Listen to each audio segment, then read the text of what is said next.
Hey guys, welcome back to Electrical Car Repair Live. Thank you guys for watching and subscribing to the channel. Today will be super helpful video to any of you guys having a Chevy Silverado, that generation here from year 2014 to year 2019. If you need to find where the fuse for the third brake light is located, which fuse you need to check, where you can guys buy cheap parts, tools, fuses, relays at a good price, quick shipping, that way do not waste money and time. Why it's always a good idea to test fuses and relays, all that will be covered absolutely free for your convenience. Make sure to stay until the end.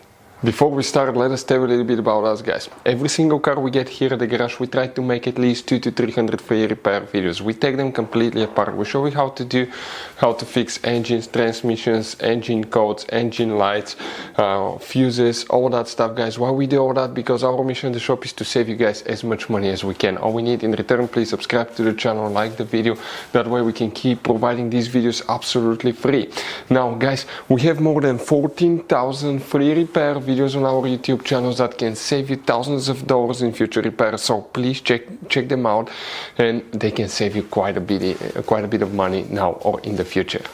So where you can guys expect to find the fuse for the third brake light, we will demonstrate on this generation Chevy Silverado here. By the way, guys, you will have many hidden fuse boxes all over this truck. We will recommend to check out the video on our YouTube channel about fuse box location Chevy Silverado.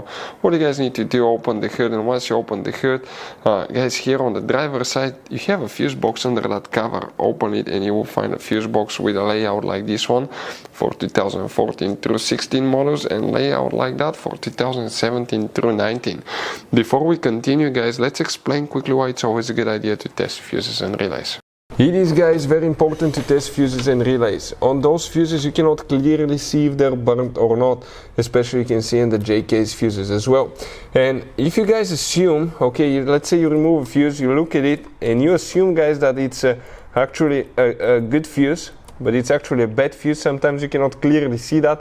What can easily happen, guys, at that point, you can put the bad fuse in and you start replacing parts and tools that you don't need to, so you lose your time, you lose your money to fix a problem that doesn't exist, when all we had to do is test the fuse and replace it. We'll put a link to a special video that will teach you how to test fuses, how to check relays very easily as well, guys. So check it out, it will be in the description of the video below.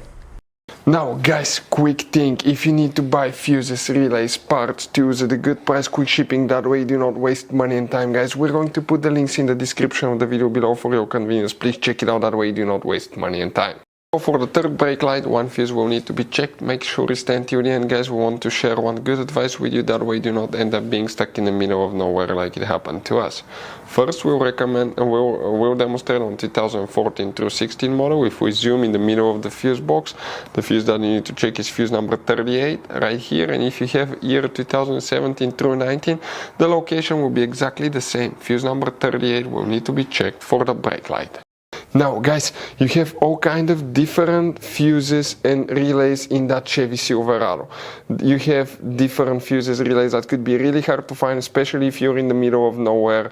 And one time we needed a replacement one, we couldn't get one, we were stuck in the middle of nowhere because of that. So what we do now, we always get some spare fuses, relays, keep them in the glove box for a peace of mind, guys. That way you do not get stuck in the middle of nowhere like it happened to us, guys.